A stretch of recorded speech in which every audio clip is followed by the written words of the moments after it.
Het belangrijkste nieuws van Curaçao in het Nederlands. Extra Journaal. Vers van de pers.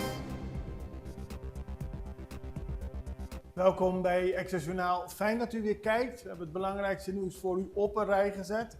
We beginnen met het bericht dat politie een onderzoek uitvoert in verband met een grote inbraak bij Virgos. Daarover kregen we vanochtend deze foto's. U ziet het op de achtergrond en het gaat om een inbraak die zou hebben plaatsgevonden bij Virgos in Parera. De dieven zouden op het dak zijn geklommen en daar via het dak naar binnen zijn gegaan. En ze zouden een kluis ofwel hebben meegenomen ofwel de kluis, de inhoud daarvan mee zijn weggegaan. In ieder geval lijkt het erop dat ze met een groot geldbedrag weg zijn gegaan. De politie onderzoekt de zaak verder nog, maar we kregen in ieder geval deze informatie op dit moment. Voetganger overleden bij ongeluk. Dat gebeurde afgelopen weekend. Op de Rooseveltweg is een voetganger om het leven gekomen bij een ernstig verkeersongeval. De man wilde de weg oversteken en werd erbij geschept door een naderende auto. Het slachtoffer belandde vervolgens op de weghelft voor tegemoetkomend verkeer. En een auto die uit die richting kwam kon het slachtoffer niet meer ontwijken en reed over hem heen. Ambulancemedewerkers hebben nog geprobeerd eerste hulp te verlenen, maar het slachtoffer overleed in de ambulance. De verkeerspolitie doet onderzoek naar de precieze toedracht, wat er precies zich heeft afgespeeld. Veel valse nummerplaten in omloop, dat meldt de Extra vandaag.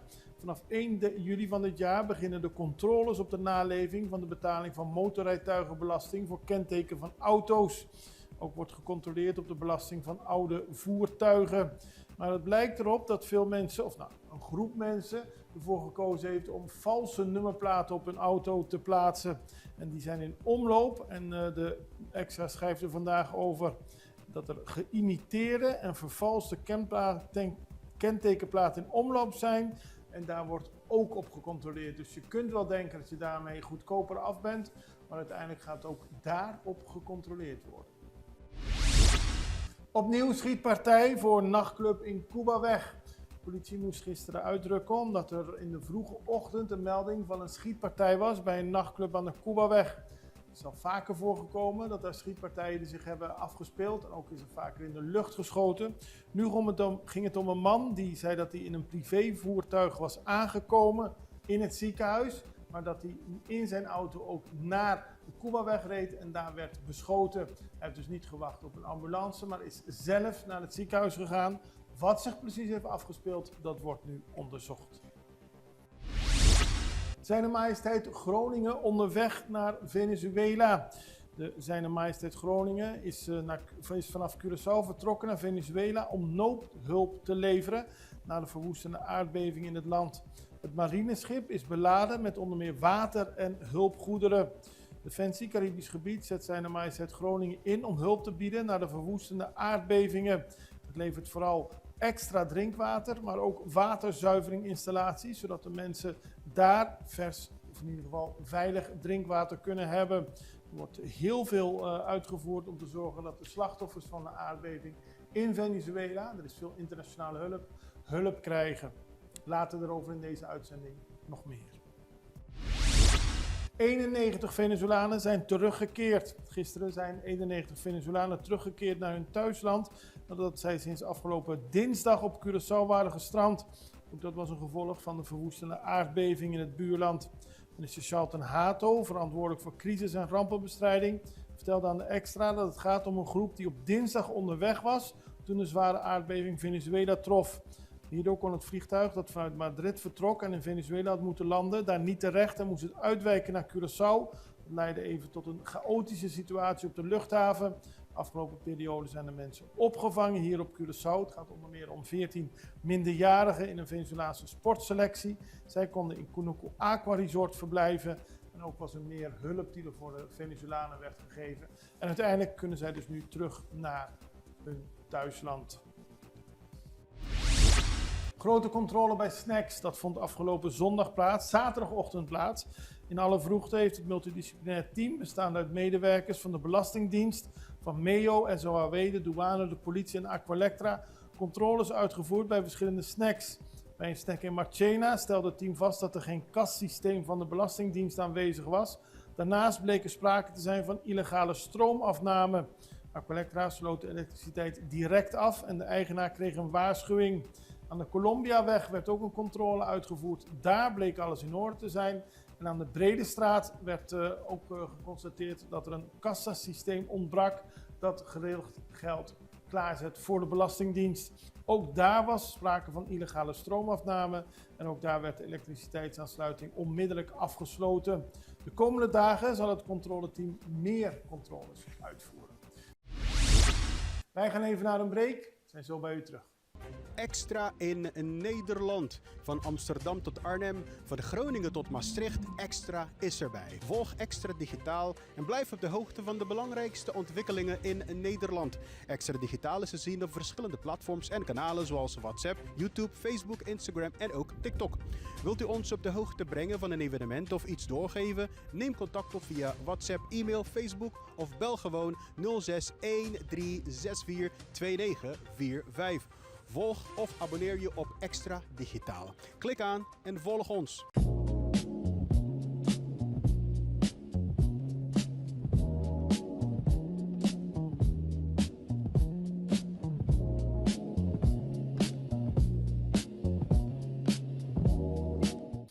Ga naar Aruba, want premier Mike Eman was gisteren aanwezig bij een inzamelingsactie in Oranjestad. Bij Plaza Simón Bolívar in Oranjestad waren verschillende vrijwilligers en leden van de Venezolaanse gemeenschap op Aruba een inzamelingsactie aan het organiseren voor de slachtoffers van de zware aardbevingen.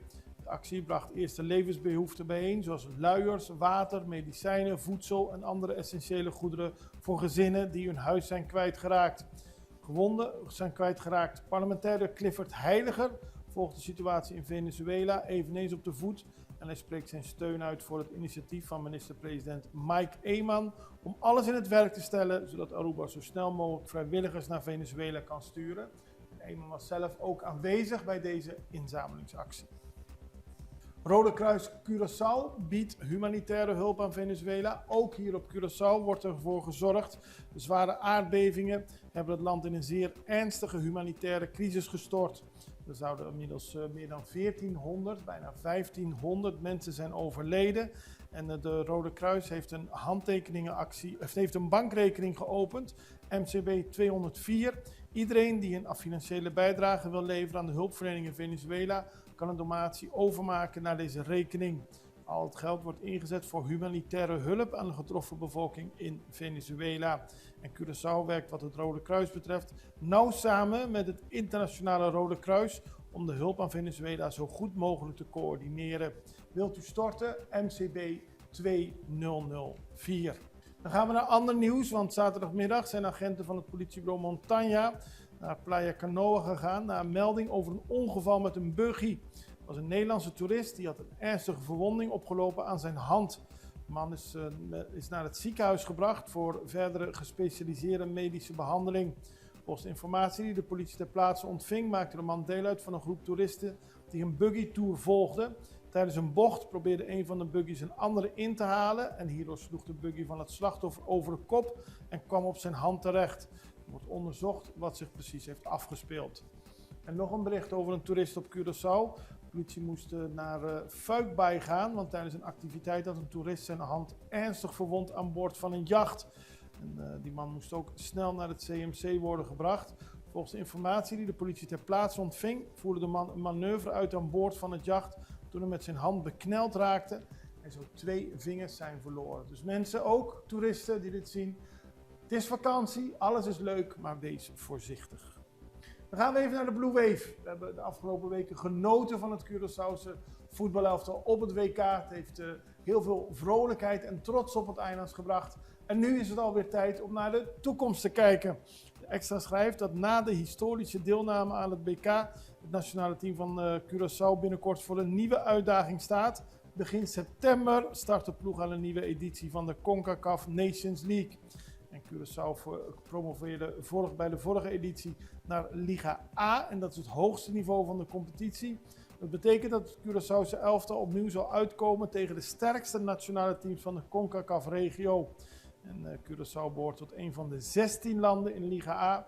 Die andere landen zijn Amerika, Canada, Mexico, Costa Rica, de Dominicaanse Republiek, El Salvador, Guatemala, Haiti, Honduras, Jamaica, Nicaragua, Panama, Martinique, Suriname en Trinidad en Tobago. En de 4 hoogst geplaatste landen kwalificeren zich rechtstreeks voor de kwartfinales. Het wordt weer spannend, het wordt weer voetbal. Even rust, ook nog even naar het WK kijken. Maar de Blue Wave zal in september weer gaan spelen.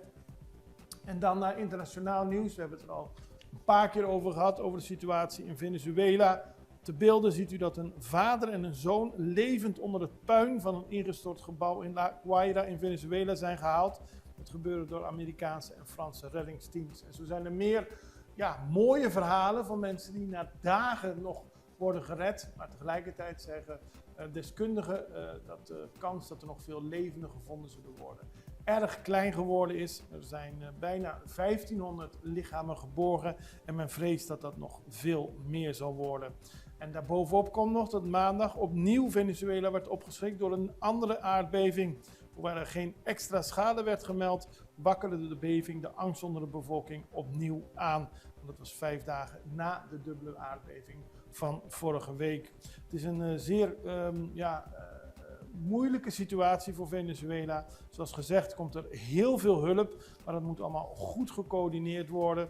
Tegelijkertijd heeft de regering van La Guaira het gebied onder militair toezicht geplaatst. Reddingswerkers, artsen en vrijwilligers hebben een speciale vergunning nodig om het rampgebied te betreden. Ook de internationale pers die kan niet zomaar binnenkomen. Er wordt gekeken wie wel en wie niet binnen kan komen. En dat heeft vooral te maken ook met de gezondheidsrisico's. Men wil epidemieën voorkomen. We houden de situatie voor u in de gaten en we bidden voor Venezuela. Dat blijven we doen. En morgen zijn we er weer. Het allerbeste, tot ziens.